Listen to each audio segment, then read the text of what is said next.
থাকবো না কো বদ্ধ ঘরে, দেখবো এবার জগৎটাকে, কেমন করে ঘুরছে মানুষ যুগান্তরের ঘূর্ণি পাকে। তুহিন মেরু পার হয়ে যায় সন্ধানীরা কিসের আশায়, কিসের অভিযানে মানুষ চলছে হিমালয়ের চূড়ে। কিসের আবার অ্যাডভেঞ্চারের নেশায়, যে নেশা বাঙালির মজ্জাগত। এমন কোনো বাঙালি আছে কি চাঁদের পাহাড় পড়ে নিজেকে একবারের জন্য হলেও শঙ্কর হিসেবে কল্পনা করেনি?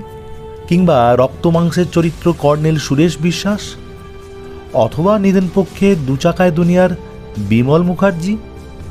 আর আমার কাছে বেড়ানোয় অ্যাডভেঞ্চারের ফ্লেভার মেশা মানেই হাইকিং কিংবা ট্রেকিং। ইচ্ছেটা অনেক দিন থেকেই ছিল, মাঝ বয়সে এসে হঠাৎই সুযোগটা মিলে গেল। এখানেও সূত্রধর আরেক ভালোবাসা, সেই কুইজের সৌজন্যেই আলাপ ছিল শুভ্রাংশুর সঙ্গে। এবার পরিচয়